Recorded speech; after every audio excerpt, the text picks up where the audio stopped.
Bienvenue les amis sur ce nouveau chapitre consacré toujours au développement web.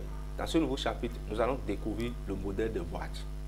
Laissez-moi vous dire que une page web est une succession et empilement des boîtes qu'on appelle des blocs. Voilà, non? Tous les éléments que vous voyez sur vos pages web, c'est des boîtes. C'est considéré comme des boîtes, ça fonctionne comme ça. Et ces notions sont des notions très fondamentales. Très fondamentales que nous aurons besoin pour manipuler nos éléments. S'il y a un chapitre que vous allez garder, c'est ce chapitre. Je vous invite surtout à très bien maîtriser ce chapitre-là. Ne le suivez pas comme des autres vidéos. Maîtrisez-les. Essayez de le comprendre. Si vous avez compris ça, vous allez voir que le reste sera très facile pour vous. Très facile. C'est un chapitre très fondamental. Ne s'amusez pas avec ça. Voilà, non. Ne s'amusez pas avec ça. Dans ce chapitre, nous allons apprendre à manipuler ces blocs-là comme des véritables boîtes. Des véritables boîtes. Ce sont des notions très fondamentales. Donc, nous allons avoir besoin pour mettre en page notre site web. Soyez très attentifs. Et dans ce chapitre, nous allons apprendre à donner des dimensions à ces boîtes, à les agencer, à les donner du marge et apprendre à gérer les contenus, bon, et pour éviter que les tests ne dépassent, ainsi de suite. C'est tout ce que nous allons apprendre ici. Ça. Étant dit, on commence. Regardez, ici, regardez la page qui est ici. Vous voyez, on a découpé les trucs par partie. Nous avons en tête ici, nous avons la barre de navigation et puis nous avons des balises header, div, p, ainsi de suite. Quand on va venir ici, on va essayer de venir dans notre navigateur ici. On vient dans le navigateur et on va venir ici.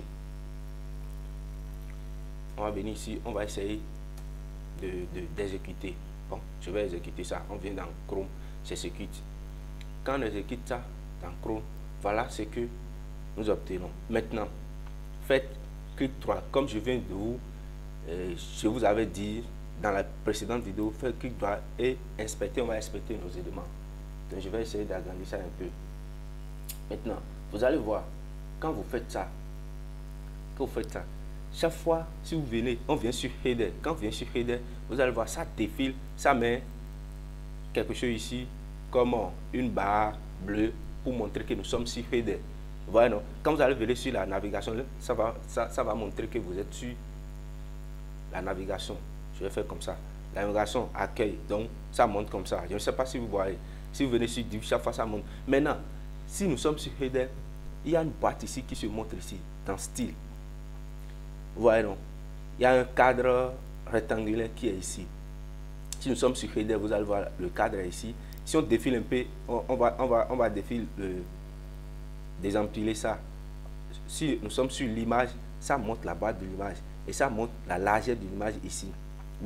70 pixels.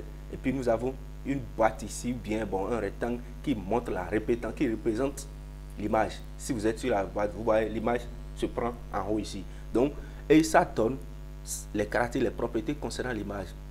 Ça donne une marge concernant l'image, et puis marge intérieure, marge extérieure, ça donne tout. Si nous sommes sur ce P, ça montre déjà que nous sommes sur le P, et il y a une bandeau, ou bien, oui, bandeau jaune, ou bien orange, en haut et en bas, pour montrer les marges entre le paragraphe, et puis un bandeau qui est bleu, pour montrer le paragraphe même.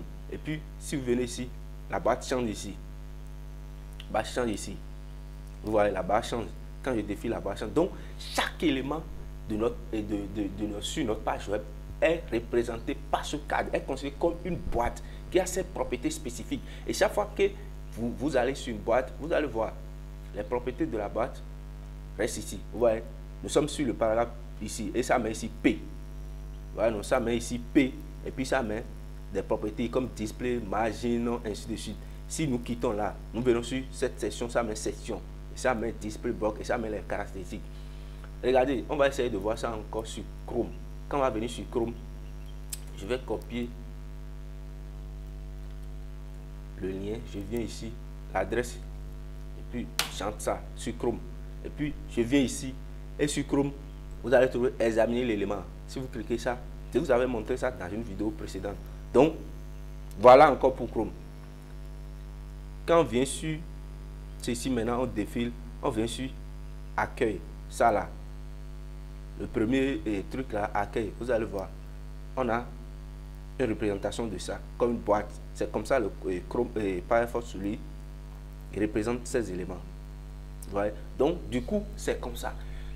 Ce qu'il faut comprendre pour évoluer très bien et en développement web front-end, c'est-à-dire maîtriser HTML très bien, CSS, il faut comprendre le fonctionnement de chaque élément. Il dit chaque élément est considéré comme une boîte. Et la boîte a une marge intérieure, marge extérieure, a une longueur, une largeur. Et puis ça a des caractéristiques qu'il faut maîtriser. Si vous maîtrisez ça, vous allez facilement manipuler vos éléments, agencer vos éléments sans problème. Donc vous devez commencer, vous devez apprendre ces éléments et comprendre ça très bien. Voilà comment ça fonctionne. Voilà comment ça fonctionne. Maintenant, il faut, quand on va revenir ici, on va revenir dans notre code ici. Vous allez voir, il y a certains éléments, je vous avais dit ça en temps, il y a certains éléments qui englobent d'autres éléments. Il y a certaines balises qui englobent d'autres balises. Voilà, il y a certaines balises qui englobent d'autres balises. Il y a d'autres qui ne peuvent pas, qui sont à l'intérieur d'autres balises. Quand on va prendre des balises div qui sont ici, des balises P et des balises IMG, je vous avais dit entre-temps qu'il y a deux types de balises. Il y a des balises qu'on appelle des balises blocs et des balises inline. Les balises blocs là, ce sont des balises là qui représentent, ça veut dire ces boîtes là exactement. À part eux, il y a des balises inline. Les balises boîtes, quand on va prendre exemple, c'est des balises comme P. Un paragraphe P maintenant, c'est considéré comme une boîte. Le header c'est une boîte. Voilà, non? Quand on va prendre les inline, c'est comme le A, le lien. Quand on va venir ici, on va entourer CLI de A. Comme ça, on va entourer ça de A. Et puis, on entoure ça de la balise A pour dire que c'est des liens. Ça là, vous savez ça. C'est des liens. Et puis, je mets slash ici, slash ici, slash ici. Donc, pour dire que c'est des liens. Et quand on fait ça, vous allez voir comment on reconnaît que cette balise est une balise bloc. Les balises blocs, là, ce sont des balises qui créent automatiquement autour et un retour à la ligne avant et après. C'est des balises, quand vous les mettez, vous mettez quelque chose dedans, ça crée en même temps un retour à la ligne. Vous voyez, non? Ça crée un retour à la ligne. Voyez-vous, regardez ici. On va prendre, là on a mis bannière ici. Le paragraphe P qui est ici. Là on a mis bannière ici. Maintenant, si vous venez ici, on va essayer de le regarder. Je viens ici, et bannière qui est ici, le P qui est ici. Je vais écrire, je vais venir ici, je vais mettre un autre paragraphe comme ça. Et je vais écrire quelque chose dedans. Je vais mettre la page web. Si je mets ça, vous allez voir. Regardez l'effet. Quand on vient ici, on actualise. Vous voyez, quand ça écrit bannière là, avant d'écrire la page à la web, ça a créé un retour à la ligne. C'est venu automatiquement à la ligne d'abord avant d'écrire la page web. Donc, tous les balises qui se comportent de cette manière sont des balises qu'on appelle des balises blocs. Vous voyez, des LI qui sont ici, des LI qui sont ici, LI, LI. Quand ça crée, ça a écrit le premier LI, on peut mettre ici, par exemple, contact. Quand on met contact ici, qu'est-ce que ça fait? Vous allez voir, ça vient à la ligne d'abord. Lorsque ça écrit accueil, ça vient à la ligne d'abord avant d'écrire contact. Vous voyez, non? Donc, tous les éléments qui se comportent de cette manière sont des balises blocs. Des éléments qui créent automatiquement un retour à la ligne avant et après. Maintenant, des balises inline. Quelles sont les balises inline? Prenons l'exemple de ce qui est ici. Vous voyez, je viens entourer contenu principal. Contenu principal qui est ici, je vais l'entourer de A, ou bien je viens ici. Après, là où j'ai mes pages web, là, je vais mettre un A, balise A ici, et je vais mettre numéro 1. On va essayer de voir ce que ça va faire. Numéro 1. Je termine ça.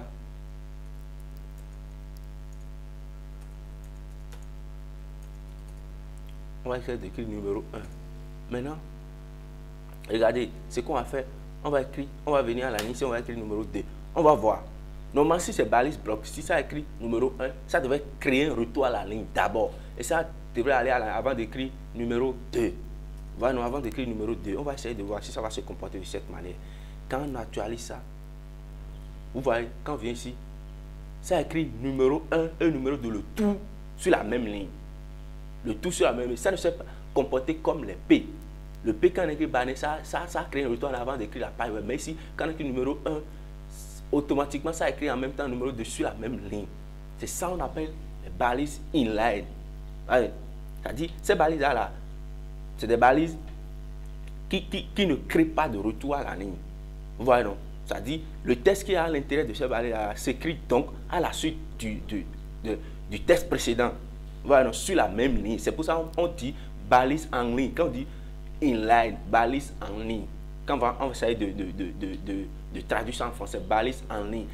Tout le texte qui est à l'intérieur de cette balise s'écrit sur la même ligne et ça suit en même temps le texte précédent. Donc, on dit c'est balise inline. Voilà, c'est comme ça qu'on reconnaît les balises et blocs et les balises inline. Le problème, c'est que les balises inline, vous voyez la manière dont j'ai écrit les AA, ça ne s'écrit pas en l'air comme ça. Les balises inline doivent se trouver obligatoirement à l'intérieur d'une balise bloc.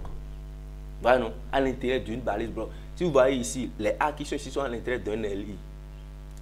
Voilà, d'un LI. C'est pas que ça dépend de ce que vous pouvez voir. C'est pas une obligation, mais souvent on le met là pour pouvoir essayer de faire truc là, de donner certaines propriétés. Vous allez voir découvrir après que les balises inline là, il y a certaines propriétés qui ne s'appliquent pas directement à eux. Parce que c'est des balises qui n'ont pas de dimension comme ça. Les dimensions sont automatiques en fonction du texte qui se trouve à l'intérieur. Maintenant, pour continuer cet aspect, souvent on les met dans une balise bloc. Mais après, vous allez encore découvrir qu'on peut ne pas le mettre dans une balise bloc et contourner la loi du CSS avec certaines propriétés. Vous voyez, non? Avec certaines propriétés. Maintenant, à part eux, il y a certaines balises qu'on appelle des balises universelles. Vous connaissez déjà ces balises. Bon, ce sont des balises qui n'ont aucun sens particulier. Contrairement à P et à A, par exemple. Parce que quand on met et UL, maintenant, on sait qu'on veut écrire des listes non ordonnées. Et quand on met LI, on sait que c'est un élément d'un liste. Quand on met A maintenant, on sait en même temps que, bon, on veut parler d'un lien. Quand on met P, on sait en même temps que c'est un paragraphe. Ça veut dire quoi? Le programmeur sait ce que ça fait, le navigateur sait ce que si le navigateur voit la balise, sait que c'est telle chose. Maintenant, quand on met le div qui est ici, regardez, les divs qu'on a mis ici maintenant, et englobe ces paragraphes et puis ces liens. Vous voyez, non? On a encore, si vous venez encore, vous allez trouver encore des divs. Il y a encore une autre div qui englobe l'image qui est ici et le P qui est ici. Donc, on peut utiliser les divs partout où on veut. C'est pas, quand on met div maintenant, ça ne veut pas dire, bon, c'est en tête, c'est un lien, c'est paragraphe, tout ça là. Donc, c'est des trucs, c'est des balises qui n'ont aucun sens particulier. Voilà, aucun sens particulier. Vous voyez, ces balises, on appelle des balises universelles. Et nous avons des types. Bon, le principal intérêt est que l'on peut appliquer une classe ou une idée en CSS, pour CSS. Vous voyez, non? Elle a dit, et avant de les utiliser, il faut être sûr qu'aucun balise ne convient plus. Si vous voulez, bon, par exemple, ici maintenant, je vais appliquer tout ce bloc maintenant, je vais l'appliquer une propriété en CSS. Maintenant, pour l'appliquer tout le bloc là, il faut que je mette tout le bloc à l'intérieur d'une autre balise pour pouvoir prendre la balise maintenant et appliquer la propriété. Mais quelle balise je dois utiliser? Il n'y a pas une balise qui va définir exactement ce bloc maintenant. Par conséquent, j'utilise div, c'est-à-dire une balise universelle qui n'a aucun sens. Je vais juste l'utiliser pour pouvoir lui appliquer une classe après, ici ou bien une idée pour pouvoir faire la mise en forme. Ces balises, nous savons deux. Le premier, c'est div. Le div, c'est un balise bloc. Vous savez déjà ce qu'on appelle balise bloc. Ça veut dire que si je mets un div ici, après je reviens en bas ici, je mets encore un autre div ici, en bas ici, là. Les deux vont créer un retour à la ligne. Vous voyez, non? Après ça, il y a encore une autre balise. Et lui, c'est inline. Ça span. Ouais. Regardez ici. Contenu principal. Je suppose que le contenu principal ici, je vais lui appliquer une propriété principale. C'est-à-dire des caractéristiques particulières, une propriété particulière. Je veux que le contenu qui est ici, là, peut-être, je vais lui donner une couleur de fond bleu. Et puis, je vais lui donner aussi une couleur blanche. Vous voyez, non? Maintenant, quelle balise doit être le principal qui est ici, ce mot juste là, c'est-à-dire, quelle balise je vais utiliser maintenant? Ça ne suffit rien essentiellement. Je veux juste lui styliser ou bien appliquer une mise en forme à eux. Par conséquent, c'est un texte, c'est un mot qui se trouve dans une phrase. C'est un mot qui se trouve dans une phrase sur la même ligne. Si je l'utilise div, ça va décaler. Le mot en même temps va prendre un retour à la ligne. Mais je veux que mon truc soit sur la même ligne, sur le texte présent et le texte après. Par conséquent, c'est sur une ligne, donc je dois utiliser une balise en ligne. Et une balise en ligne universelle que je connais, ça s'appelle span. Span. Et ça ne crée pas un retour à la ligne automatique. Voilà son intérêt. Mais ça n'a aucun sens particulier. Donc je fais ça. Je viens ici maintenant, je vais lui donner un classe maintenant, comme je viens de le dire tout à l'heure. Et je dis, je peux dire principal. Principe, je mets principe simplement. Et je viens ici. Je peux venir maintenant en CSS maintenant. Et puis je dis, sélectionne-moi la classe principe. Maintenant, je veux que ça ait un background de trucs là. Je donne couleur blanche RGB ou bien bleu par exemple. Je mets RGB, c'est bleu, j'avais dit donc 0, 0 et le bleu je donne 255. Et c'est fini. Je fais ça. Excusez-moi, ici il y a virgule ici. Je fais ça et je dis que couleur de critique, je vais lui donner white. Donc je mets ceci, je mets F, virgule et j'enregistre. Donc si je viens ici, j'actualise maintenant. Principal, là, vous allez voir. Vous voyez, non? Contenu principal a dit la couleur du fond est bleue et puis l'écriture est blanche plutôt. Mais ça n'a pas créé retour à la ligne. Donc j'utilise la balise universelle inline. Donc il y a deux balises universelles. Il y a span qui est inline et div qui est une balise bloc. Voilà les deux balises universelles qu'on utilise. On les utilise quand, c'est-à-dire, on veut juste les utiliser pour utiliser une partie qui n'a aucun sens, un bloc ou bien bon, juste un mot qui n'a aucun sens particulier. Mais il ne faut pas abuser de ça. Utilisez le plus possible des balises comme celles qui ont des significations, c'est-à-dire P ou bien et titre H1, ainsi de suite, ainsi de suite. Mais quand vous n'avez pas d'autres options, c'est là que vous utilisez ce genre de balises. Voilà, non? Parce qu'ils n'ont aucun sens pour le navigateur. Maintenant, après ça, nous allons découvrir maintenant la dimension. Je vais essayer par exemple, j'aime utiliser Chrome là. Je vais essayer de venir sur Chrome. Parce que la batte est un peu truc là. Maintenant, nous allons parler de maintenant les dimensions. Parce qu'on a vu que la cadre qui est ici maintenant, ça a de dimensions. Vous voyez, chaque chose a de dimensions, chaque cadre a de dimensions. Et cette dimension change en fonction de ce que nous voulons. Voilà, ça change en fonction de ce que nous avons. Et regardez, par défaut, chaque balise là a une propriété par défaut que le navigateur applique. Voilà, le P qui est ici, le navigateur a appliqué une propriété qu'on appelle display. Et il met bloc. Et il met margin block star, margin block end, et margin inline star, margin inline end. Donc, vous voyez, il y a une marge ici, extérieure de 16 pixels, et puis il y a une marge intérieure, tout ça là. Et le P même, là, la bannière qui est ici, c'est caractère 968 fois 18 400. Vous voyez, non? Donc, par défaut, le navigateur applique des propriétés à chaque. C'est pour ça qu'on reconnaît que ceci, vous allez voir, quand vous mettez titre de niveau 1 est gras, de niveau 2, ça a une certaine taille, niveau 3, ça a une certaine taille, ainsi de suite. Par défaut, ça veut dire que le navigateur applique des propriétés par défaut pour pouvoir essayer de différencier des choses. J'espère que vous comprenez. Vous voyez, non? Pour pouvoir essayer de différencier des choses. Quand je viens ici maintenant, et puis je viens ici, je mets titre. Oui, je suis ici maintenant. Je viens ici maintenant. On va essayer un peu, bon, de dévier ces choses-là. Je vais essayer de mettre des choses dedans simplement. Même si ça n'a aucun sens. Mon problème, c'est de vous montrer ce que je veux vous montrer. Si je mets titre 1, titre de niveau 1. Si je mets ça par exemple maintenant, H1. Maintenant, je viens ici, je fais copier ça. Et puis je mets ici. Maintenant, je vais mettre deux niveaux simplement. Niveau 2. Je viens ici. Je mets niveau 2.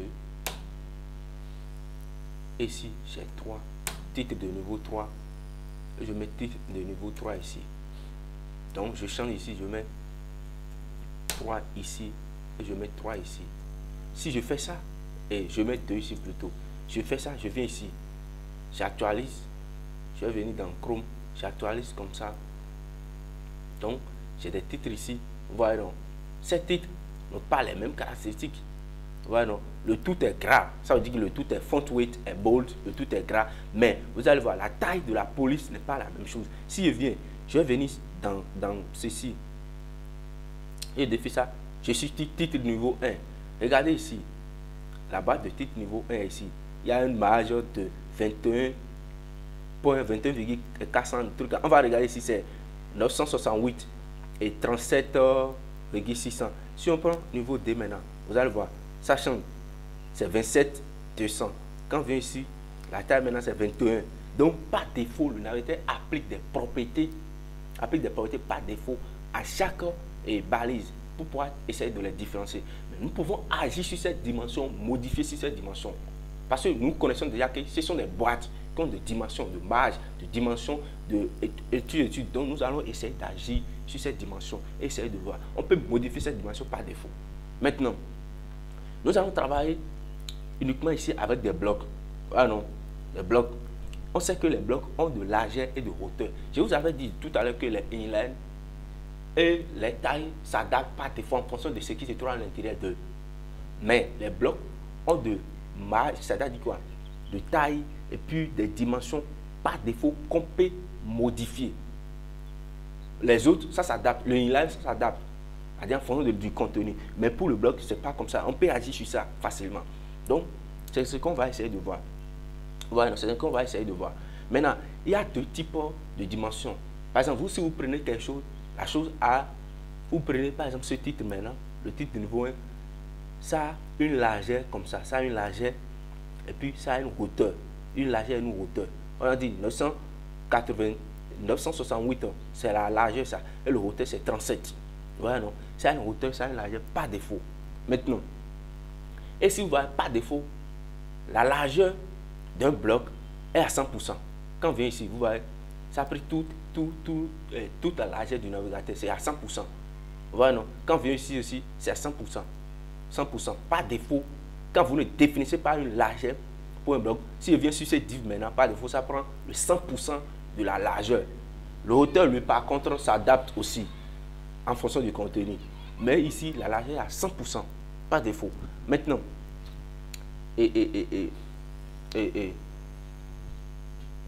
quand on va essayer pour différencier ce que je suis en train de dire, pour que vous compreniez, je vais essayer de prendre, par exemple ici, accueil qui est ici. Je vais lui changer couleur de fond pour que vous puissiez voir que pas défaut là, ça change de truc là. Je vais prendre ceci, le LI. Bon, je vais essayer de prendre, je vais lui donner par exemple classe. Je vais lui donner lien par exemple. Je vais donner classe lien. Maintenant, je viens ici. Je prends la classe lien. Et puis, je vais dire en haut d'abord que tous les A qui sont ici, je vais lui dire que, bon, je vais lui dire que les A, je vais dire par défaut, ils n'ont pas je vais dire, leur couleur là. Je vous avais montré avant, inhérite, pour dire que, je vais lui dire que je ne veux pas de couleur, pas de faux. Vous voyez, non? Donc, je prends les liens ici. Après, je vais vous expliquer ça. Je prends les liens. Maintenant, j'ai dit ces liens-là. Je vais background image et color plutôt. Je veux background color pour eux. Couleur de fond. Je veux que la couleur de fond soit yellow. Ça soit jaune. Vous allez voir. Si je prends ici, je viens, j'actualise ça. Donc, le couleur de fond de ceci est yellow.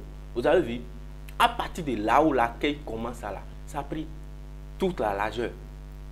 Vous voyez, non, toute la largeur. Par défaut, c'est comme ça. Si j'applique ça sur Ronald dès maintenant, je vais essayer de déplacer ce classe-là, la classe qui est ici plutôt. Je vais essayer de déplacer ça sur cette classe-ci, je déplace ça sur Ronald Dev qui est ici maintenant. Vous allez essayer de voir. Je déplace ça, et puis je viens ici, j'actualise. Vous voyez, ça prend toute la largeur. Donc, par défaut, c'est comme ça. Ça prend toute la largeur. Maintenant, si on ajoute du CSS, ajoutons donc du CSS. On va dire, ceci là, Ronald, le paragraphe qui est ici, on ne veut pas que ça prenne toute la largeur, mais on veut que ça prenne la moitié de la largeur du navigateur. Comment on fait ça? La moitié. Maintenant, pour dire, je veux la largeur là, la largeur qui est ici là, je vais agir sur la largeur, je veux modifier la largeur. Pour modifier la largeur, on utilise une propriété ici. Donc, je prends le lien Et j'utilise une propriété pour dire la dernière unité, la propriété width. Width en anglais comme ça. Width, hein, W-I-D-T-H, width. On met 2 points. Et vous définissez maintenant la propriété que vous voulez. Maintenant, il y a 2 unités que vous utilisez maintenant et la longueur que vous voulez de la largeur. Mais il y a 2 unités qu'on utilise pour définir cette longueur. Il y a 2 unités principalement. La première unité, vous pouvez utiliser le pixel comme on le sait. Ici, je vais voir sa longueur. Sa longueur, c'est 968. Ça veut dire la largeur de ma fenêtre, c'est 968. Divisé par 2. C'est un pixel ici. Donc, si je fais diviser par 2, 968 divisé par 2, je crois que ça fait environ 968 divisé par 2. Je viens. Oui, bon. Ça fait environ 400. On va voir. Quand même. Dans 60, 484. C'est ça, hein? 84 pixels. Je fais ça. 484 pixels. Si j'actualise, vous allez voir, ça prend la moitié. Vous voyez, ça prend la moitié. Donc, j'ai agi sur ça. Vous voyez maintenant que la couleur ne va plus jusqu'à la fin. Donc, ça s'arrête à la moitié. Donc, les unités, vous pouvez utiliser pixels, une valeur absolue. En même temps aussi, vous pouvez utiliser le pourcentage pour dire 50%. Je veux que ça prenne 50%. Si vous utilisez le pourcentage, vous faites ça, c'est toujours la même chose. 50%. Vous voyez, ça ne change pas. Donc, vous pouvez utiliser pixel. Et si utilise pixel, c'est une valeur absolue. Ça veut dire juste, vous donnez la valeur juste. Et maintenant, vous pouvez utiliser aussi le pourcentage. Et vous pouvez utiliser le pourcentage. Vous voyez, non? Maintenant, quel est l'intérêt d'utiliser le pixel ou bien le pourcentage? Vous voyez, le pourcentage là s'adapte automatiquement à la résolution de l'écran du visiteur. Ça s'adapte automatiquement. Si j'essaie de venir ici maintenant, j'essaie de faire ceci. Je vais essayer de faire quelque chose. Je vais essayer de faire quelque chose. Je vais prendre ceci. Vous voyez? Ça s'adapte. Vous voyez, non? Quand je déplace ça, ça s'adapte automatiquement. Ça prend toujours le 50%. Ça s'adapte automatiquement. Donc, peu importe le temps de résolution du visiteur, il peut utiliser un téléphone portable, l'écran diffère, il peut utiliser une télévision ou bien, peu importe ce qu'il utilise pour visiter votre suite, ça va tout s'adapter. Voilà l'importance d'utiliser le pourcentage. Maintenant, mais si vous utilisez, par exemple, maintenant, on avait utilisé le pixel, quand on utilise le pixel, peu importe la résolution, ça va toujours prendre les 400. Donc, si vous déplacez ça, vous voyez, non, ça ne bouge pas. Vous voyez, ça ne bouge pas. Ça prend toujours les 400 et 84, ça ne bouge pas. Voilà la différence entre les deux. Donc, le pourcentage s'adapte. Vous avez dit, prends 50% de l'écran du visiteur. Voilà. Maintenant, vous pourrez dire, vous voyez, quand j'avais choisi ceci, j'ai mis 50% tout à l'heure, oui, des 800. Donc, je mets 50%. Je mets 50% ici, tout à l'heure. Et puis, on vient ici, on actualise. Si je commence par faire ceci, donc, la dimension s'adapte en même temps. Ça prend 50% jusqu'à ce que ça va devenir petit complètement. Vous voyez, non? Je peux choisir, dire, il faut s'adapter. Mais je veux que, peu importe l'écran que le visiteur va utiliser là, ne dépasse pas, ça, la dimension là ne dépasse pas une certaine limite donnée. On peut définir, c'est-à-dire quoi? Une largeur minimale que le truc ne va jamais dépasser. Parce que ici, si on commence par faire comme ça, on risque de voir que juste ici, le truc va se réduire, la largeur de ce paragraphe-là va se réduire juste ici. Mais je peux dire que peu importe l'écran de résolution que la personne utilise là, ne dépasse pas une certaine largeur donnée. On peut définir une largeur minimale. Et peu importe comment ça va s'adapter, ça ne va jamais dépasser cette largeur-là, cette dimension. Comment faire ça? Pour faire ça, je viens ici, je donne les 50%. Et je viens ici maintenant, vous dites maintenant minime. Pour dire minimal, et vous dites minimal 800, comme ça. C'est-à-dire la largeur minimale maintenant, et on peut dire ne dépasse jamais 200 pixels. Ne dépasse jamais 200 pixels. Minimum là, il faut prendre toujours 200 pixels. Et quand on fait ça, on va voir l'effet. Pour le moment, ça va prendre toujours 50%. Mais ça va, si ça commence par réduire, vous allez voir. Après, ça ne va pas, ça se cale ici. Ça ne va jamais dépasser 200 pixels après. Voilà, non. Peu importe maintenant, ça ne va jamais dépasser 200 pixels. Parce que j'ai dit, il faut prendre une largeur minimale qui ne dépasse jamais 200 pixels. Je peux dire que ça ne dépasse pas 300 pixels, minimal 300 pixels. Si je mets ça, vous allez voir, bon, ça a augmenté ça, vous voyez non? Donc, si c'est comme ça, c'est 50%. C'est 50% comme ça. Et puis, quand il va commencer par faire comme ça maintenant, si ça atteint 300%, ça va caler. Vous voyez, à partir de ce moment-là, la dimension ne modifie plus. Parce qu'il y a dit au minimum, là, au minimum ne dépasse jamais 200 et 300 pixels. Donc, ça ne va plus modifier. Donc, vous aurez besoin souvent de ça. Vous voyez, non? Maintenant, voilà, on a parlé de trucs là, de la largeur. On peut aussi parler de hauteur. Vous voyez, non? Je peux dire que cet élément-là, je veux que tu lui donnes un hauteur. L'élément qui est le paragraphe, je veux que ça ait une hauteur. Vous voyez, la hauteur maintenant, elle s'adapte en fonction de ce qui est à l'intérieur ici. Vous voyez, non? Maintenant, je peux dire que je veux un hauteur. Je veux un hauteur. Pour dire hauteur, là, on met 8. 8 comme ça. Pour dire hauteur. 8. Et je peux lui dire, je veux une hauteur de par exemple, 50 pixels. Bon, c'est petit. Je vais prendre 92, mais 100 pixels. Je dis, je veux une hauteur de 100 pixels. Si je fais ça, en même temps, j'actualise ça. Vous voyez, donc ça prend une hauteur de 100 pixels. Je peux avoir besoin de ça. Ça dépend de l'élément que je suis en train de faire. J'ai étudié un paragraphe ici, mais ça dépend de l'élément que je veux. Je peux définir la hauteur par défaut. Et je définis la hauteur. Donc, je contourne maintenant la hauteur par défaut qui s'adapte. Donc, je mets 8.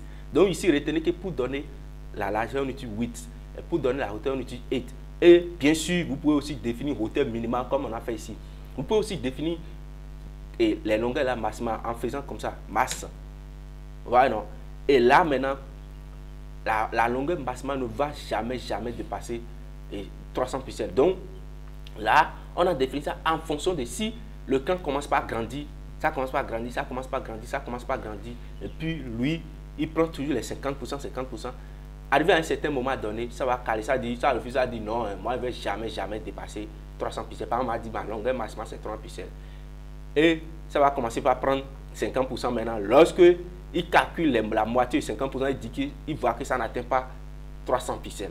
J'espère que vous avez compris. Donc voilà les trucs qu'on peut utiliser. On peut utiliser pour modifier la hauteur et puis la largeur. Maintenant, parlons maintenant des marges.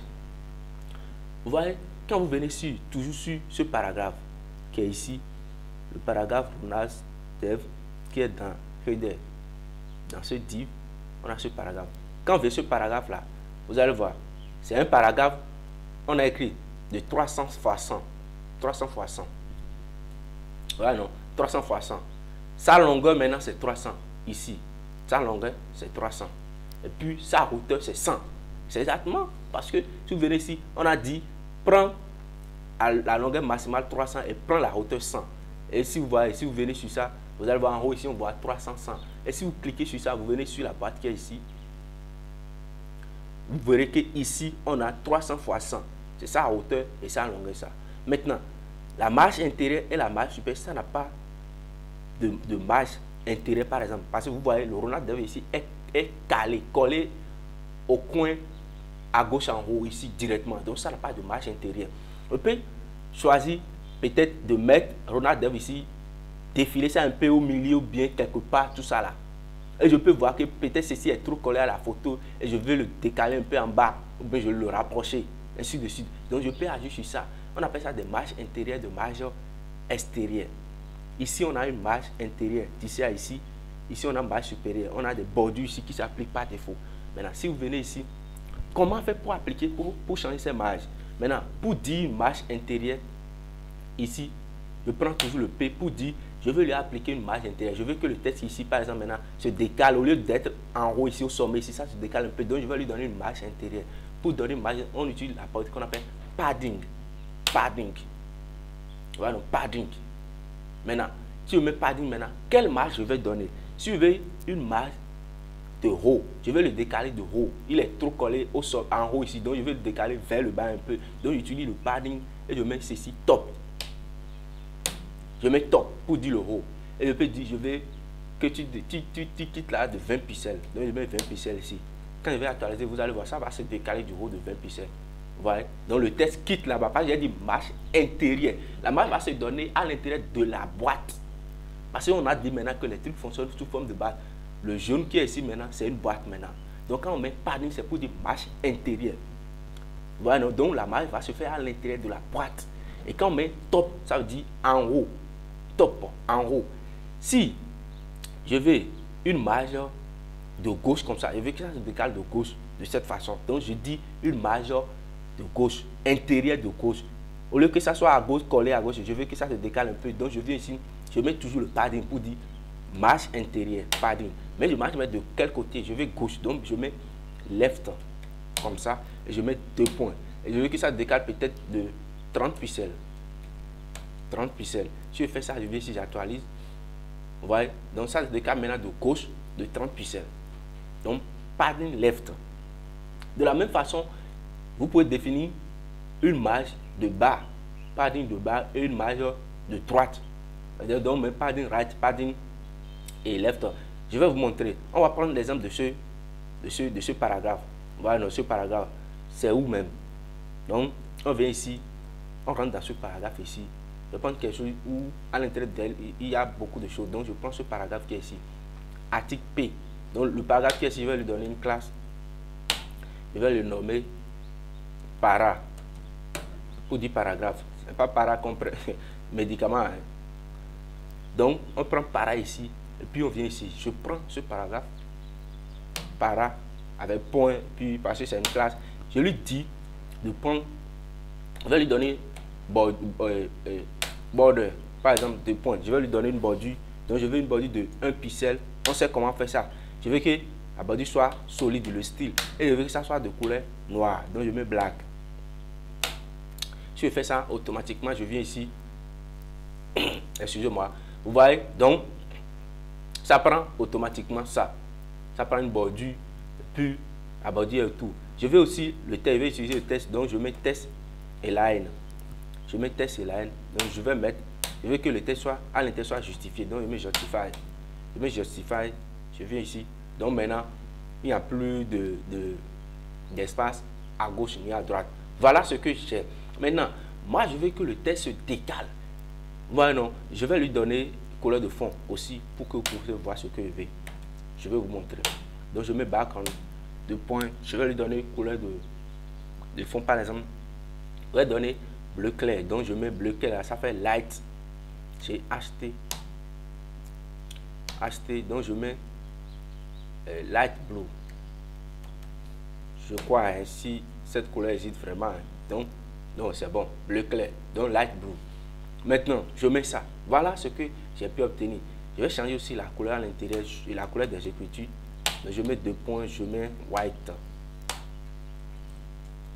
Donc, j'actualise. Donc, je crois que noir là, c'est mieux. Je crois que noir là, c'est mieux.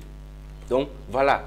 Maintenant, si je viens ici, je vois que le test est collé partout, tout ça là. Mais moi, je veux que le test, qu'il ait un peu d'espace à gauche ici, d'espace à droite et d'espace partout. Voilà, je vais appliquer des marges intérieures comme ça. Donc, ici, maintenant, je viens ici et je vais padding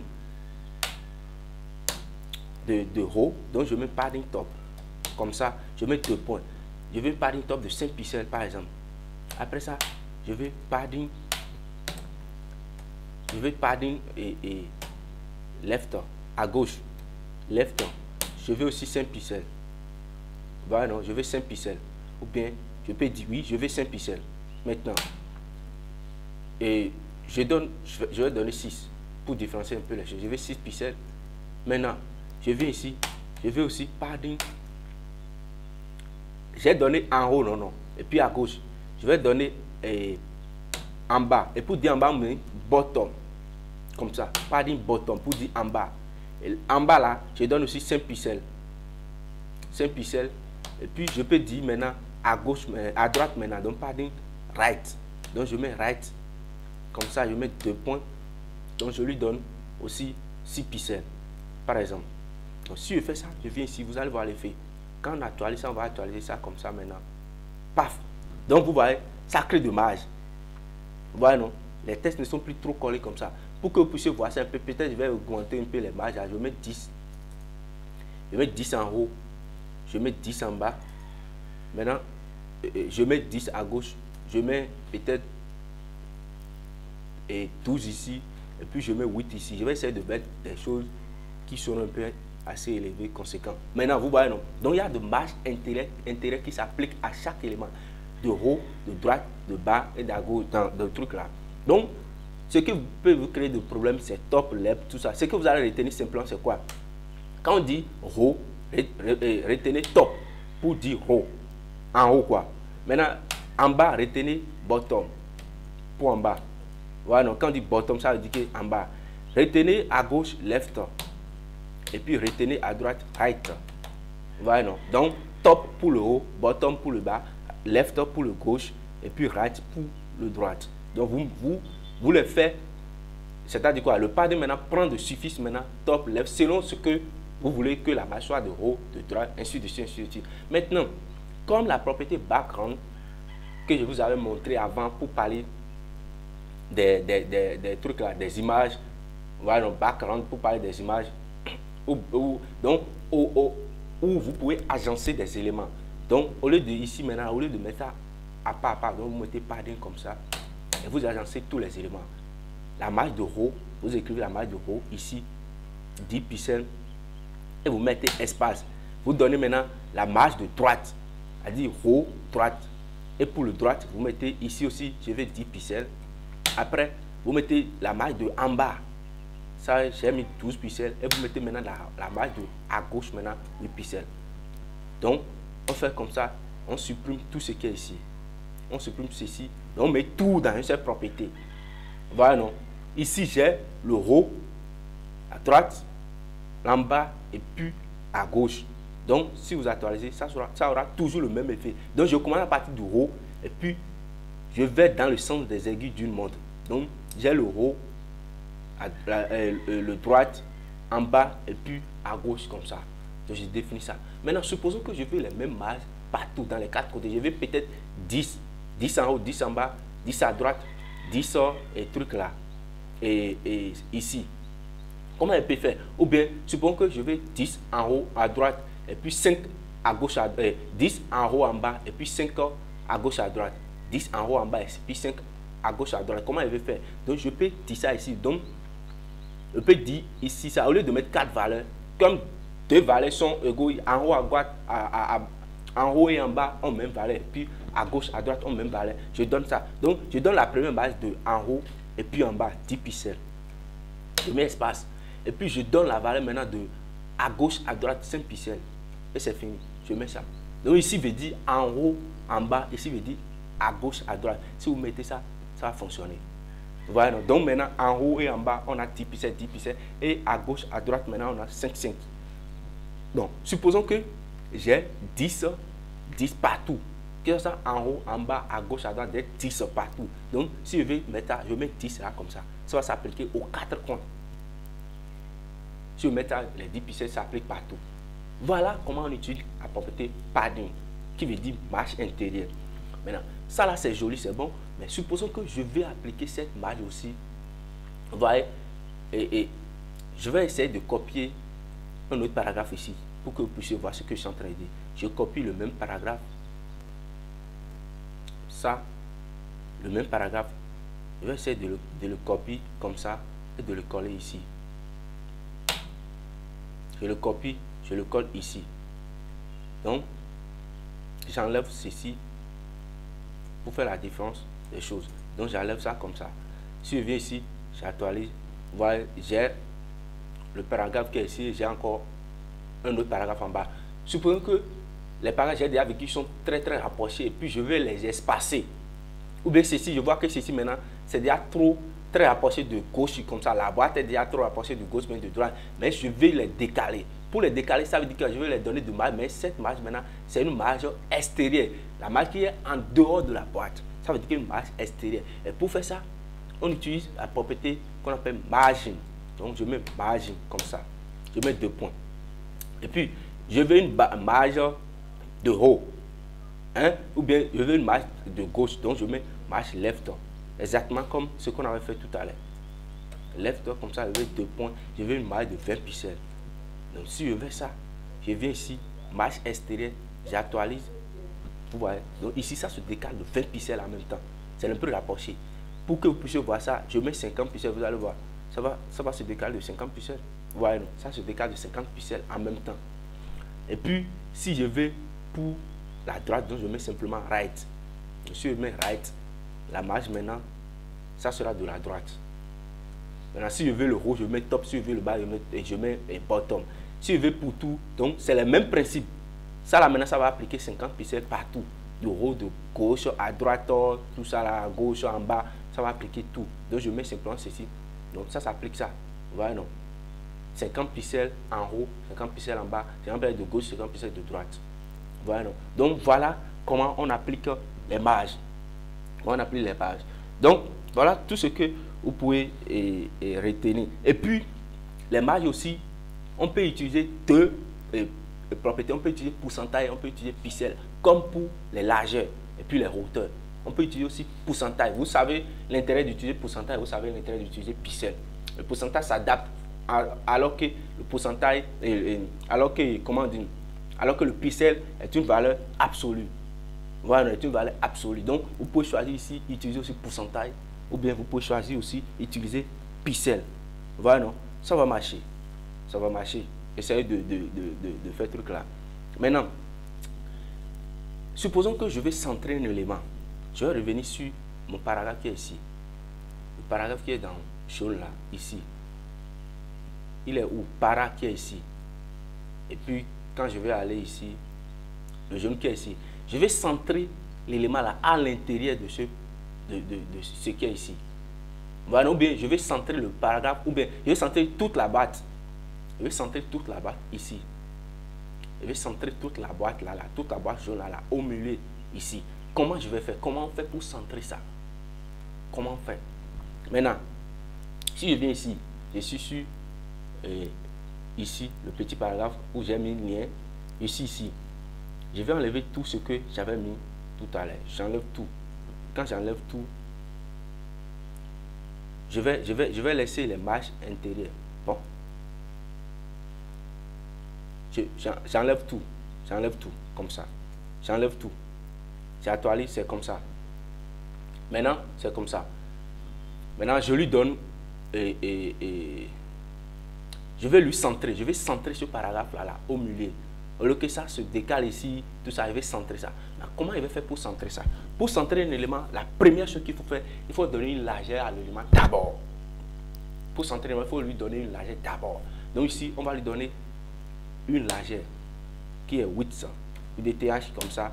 Et puis, on lui donne 50% par exemple. Quand je mets ça, c'est cool. Vous allez voir, ça prend 50%. Mais je veux centrer la boîte jaune là, au milieu ici. Maintenant, vous faites ça maintenant. Et après, maintenant, vous lui donnez une margine. Margine comme ça. C'est-à-dire la marge extérieure. Et vous mettez auto. La marge extérieure va être auto. Si vous mettez automatique, en même temps, vous voyez, ça va centrer l'élément. C'est vraiment sympa. Vous voyez, non?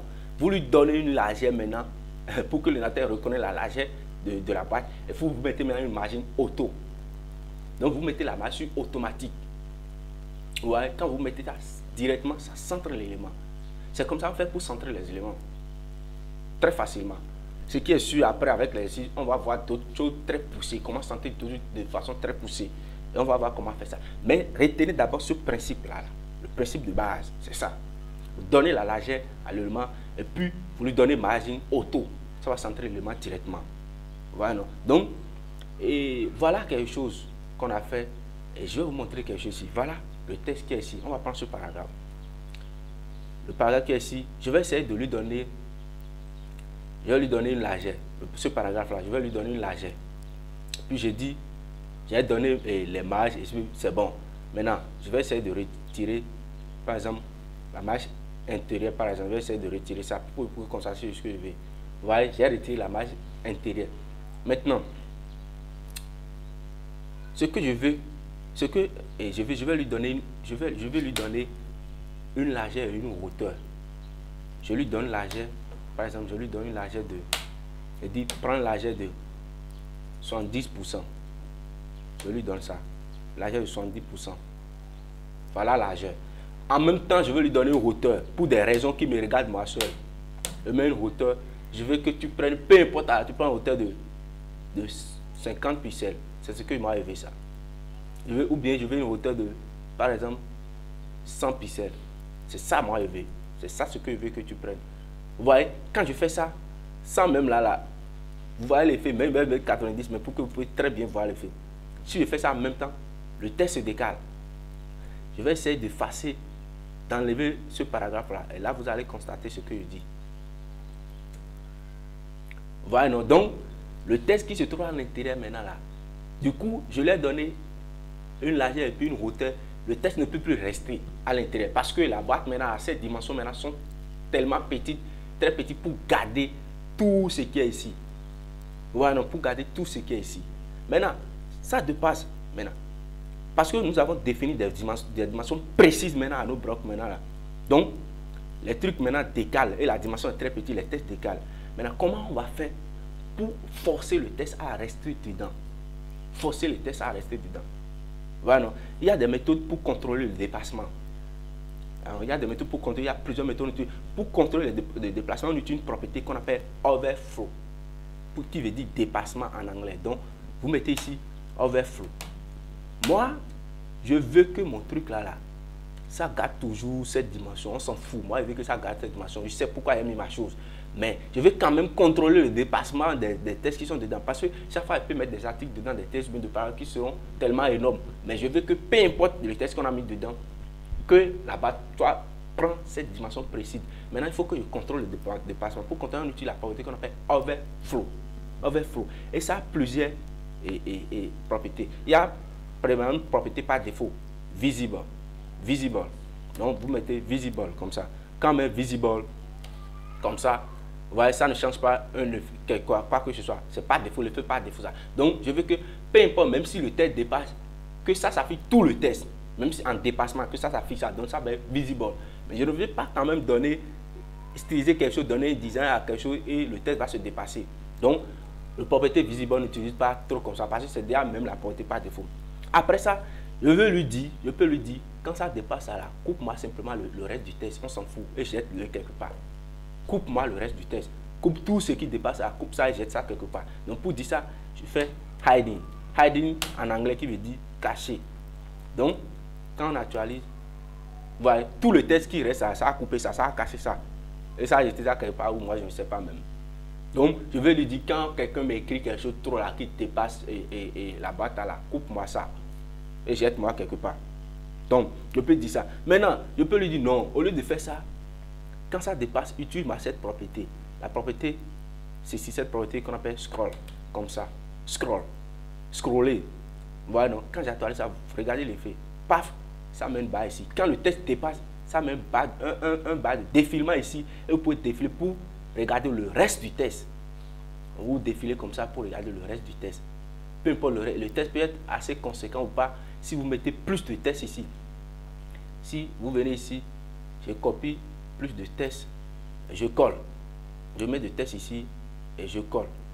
Même si je fais ça, le texte est tellement conséquent. Voilà, ça met un barre de défilement qui peut me permettre de visiter tout le texte. Voilà, non. Maintenant, au lieu d'utiliser cette propriété, je peux utiliser maintenant. Ici, maintenant, si je mets scroll, ça veut dire j'ai dit dans ma tête, il faut mettre forcément la barre de défilement là. Je l'ai précisé. Bon, au lieu de faire ça, je peux mettre auto. Si je mets auto, maintenant, voilà l'effet. L'effet ne change pas par rapport à l'effet précédent. Voilà, ça ne change pas. Mais qu'est-ce que vous m'avez dit ici? J'ai dit simplement, au lieu de préciser qu'il faut me donner une barre de défilement, je lui ai dit, fais ça automatiquement. C'est le navigateur qui décide maintenant s'il doit mettre une barre de défilement là ou pas. Ça ne me concerne pas. C'est-à-dire, je lui dis, fais-moi tout possible pour que moi je puisse voir mon truc et ça soit très bon, tout ça là. Du coup, quand je mets auto, le navigateur comprend que ici le texte dépasse, je mets navigation, le texte ne dépasse pas tout ça là. Parce que si je mets scroll ici, si je mettais scroll ici, je lui définis ça. Même si le texte n'est pas beaucoup, ça va tout mettre ici. Regardez, on va effacer tout ce qui est ici. On efface. Le texte maintenant n'est plus beaucoup. Le texte est petit. Voilà, non? Si je mettais ici scroll, regardez, je vais mettre scroll ici. Du coup, ça met toujours quelque chose de barre de défilement ici. Même si le test ne dépasse pas, ça met barre de défilement ici. Vous voyez, non? Donc, parce que j'ai précisé que peu importe de mettre toujours ma barre de défilement. Donc, vous voyez. Mais si je mets auto, l'ordinateur, lui, décide maintenant. Lui, il essaie de voir. S'il voit que le test dépasse, il met une barre. S'il voit que le test ne dépasse pas, il ne met pas une barre. Donc, si je mets ceci maintenant, vous voyez, l'ordinateur ne met pas une barre. Parce qu'il a mis auto. Donc, c'est lui qui détient maintenant le contrôle du test. Si je reviens ici, et puis mon test devient beaucoup maintenant, l'ordinateur automatiquement, lui, met une barre ici. Donc, c'est lui maintenant qui décide s'il doit mettre une barre ou pas. Donc, voilà l'importance d'utiliser auto. Donc, je vous conseille d'utiliser chaque fois auto. Utilisez la valeur auto pour la propriété overflow. Utilisez toujours la valeur auto. Voilà, non?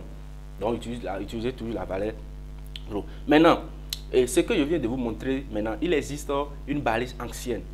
Voilà, donc, qui existait depuis tout le temps, qu'on appelle iframe, qui existait depuis avant l'avènement de HTML5 que les gens utilisaient. Il y a une balise qu'on appelle iframe. Maintenant, la balise maintenant est déjà dépréciée, les gens n'utilisent plus, qui donne le même résultat que ce que je viens de vous montrer. Mais c'est bon, c'est déconseillé aujourd'hui maintenant d'utiliser ça. Qu'est-ce que la balise fait iframe là? Elle charge le contenu. Si vous mettez ici iframe ici, vous venez ici, vous mettez ici par exemple iframe. Vous mettez ici iframe comme ça, iframe ici. Et je viens ici. Je remets ça. Qu'est-ce que ça fait? Ça charge. Je viens. Monsieur m'a beaucoup. Donc, qu'est-ce que ça fait? Ça charge maintenant le contenu d'une autre page HTML au sein de votre page. Si vous voulez charger le contenu d'une autre page à l'intérieur ici, donc vous utilisez la balise iframe pour charger ça. Mais il faut savoir que cette balise maintenant, c'est déjà déprécié. Voilà, non. Il y a beaucoup de choses qui permettent de faire ça, mais dont les gens n'utilisent pas. Donc, je tiens simplement à vous donner l'information. Parce que vous allez voir ça peut-être dans certains exercices anciens ou bien sur certaines pages web. C'est pour ça que je vous ai précisé ça. Maintenant, le problème c'est que, regardez, je vous ai montré comment on contrôle le dépassement ici maintenant. Maintenant, il peut arriver que vous avez besoin de contrôler, comment on appelle, de contrôler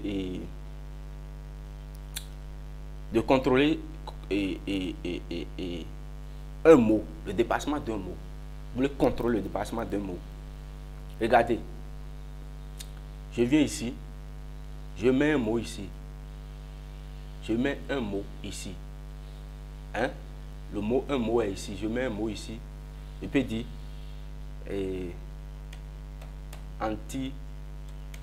constitue,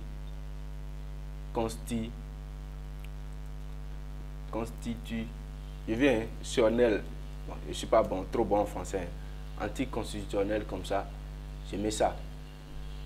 Le mot est un peu long, je vais essayer de voir là où ça se présente ici. Anticonstitutionnel, c'est ici, je veux que ça se place quelque part, que ça dépasse. Je vais placer ça ici, c'est bon.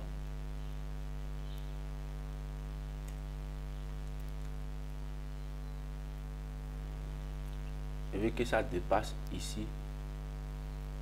Ça n'a pas donné ce que je veux. Ici, je mets quelque chose ici, avant de mettre ça. Alors, ça vient en ligne. Bon, ça peut arriver que vous mettez un mot, souvent surtout des liens. Des liens. Comment je vais faire maintenant? Bon, ce que je vais faire, je sais ce que je vais faire. Je viens ici, je mets programmation, puis je viens ici, je mets un mot ici. Je mets un mot, c'est bon. Je mets un paragraphe ici. Je mets un P ici, comme ça. P. Et vous venez ici, vous mettez encore un P ici. Je mets anti ce mot-là. Je copie mon mot ici. Bon, je coupe ça. Je viens ici, un seul mot, comme ça. Anticonstitutionnel. Maintenant, je prends ce paragraphe, je lui donne une classe, comme ça. Je donne à classe, je lui mets P, par exemple. Classe P. Je viens ici, je vais essayer de styliser ça. Je viens ici, je dis, prends-moi P. Et puis, qu'est-ce que tu fais? Paf, donne-moi une largeur de 20 pixels, par exemple maintenant. Je donne une largeur de 20 pixels. Je veux une largeur de 20 pixels. Bon, je m'arrête là. Maintenant, largeur de 20 pixels. Je veux que tu me donnes un border de 1 pixel. Je veux solide. Et puis je veux black. Par exemple. Je fais ça. Et je viens ici. Donc j'actualise. Je vais essayer de voir ça en haut ici. Ah oui, border, oui c'est bon. Border, je veux border.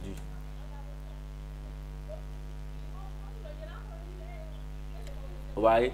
Donc, je leur ai donné une bordure. Et 20 pixels, je crois que c'est un peu truc là. Je vais donner 80 voire 80. Voilà. Donc, regardez, ça coupe le mot ici, quelque part ici. Le mot coupe se coupe ici. Voilà, non? Et le truc continue. Moi, je lui ai donné une bordure ici, non? Voilà, non? Et je voulais que le truc s'arrête ici. Je voulais forcer le à s'arrêter ici. Peu importe le mot qui est dedans là. Je veux que ça soit coupé quelque part. Et le reste du mot là, passe à la ligne. Ben, ça le coupe quelque part. Mais vous voyez ici, ça a coupé ça, mais anti-constitué le T. Ça a coupé ça le T. Normalement, si ça devait couper ça sur en syllabe. Mais moi, je veux que ça coupe des mots. Parce que le mot est trop large. Et je veux que ça coupe ça en syllabe. Ça fait des découpes. Ça fait ce que vous appelez souvent la césure. Voilà, donc je veux que ça fait la césure de ce mot-là. Donc, pour faire ça, je viens ici, j'utilise une propriété qu'on appelle Word. Je donne un mot Word Wrap. Donc, je mets Word Wrap comme ça. Je mets Word Wrap. Donc, je mets Word Wrap, 2 points. Et puis, je dis coupe-moi ça. Donc, en syllabe, je mets brick word. Donc, brick word. Je mets brick word. Je mets virgule. Brick word. Comme ça, hein, je crois que j'ai bien écrit ça. Word, brick word. Donc, si je viens ça, j'actualise, je vais voir l'effet. Vous voyez? Donc, du coup, ça a coupé le mot, ça passe à la ligne. Ça met anti-constitue. Donc, et ça a coupé le mot quelque part ici, ça va à la ligne. Si je ne mettais pas ça, vous voyez, je vais essayer de commenter. Vous savez comment commenter un mot avec tout ça. J'ai déjà monté ça. Hein. Commentaire en CSS. Donc, je mets dans tout ce que je veux commenter là, de dièse, et de slash, étoile, et puis étoile slash. Donc, ça veut dire commente-moi ça. Vous voyez, non? Donc, si je mets ça, je vais commenter ça.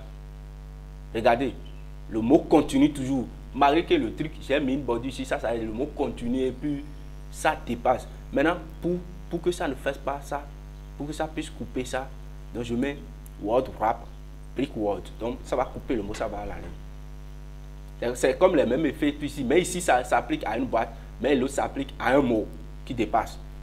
Donc voilà un peu ce que je vais vous montrer sur, et comment dire, sur le modèle de boîte. Voilà, non, le modèle de boîte. Voilà comment ça fonctionne. Donc, vous pouvez contrôler votre boîte, donner des dimensions, modifier l'aspect, ainsi de suite, ainsi de suite. Comprenez comment ça fonctionne. Voilà, comprenez très bien comment ça fonctionne.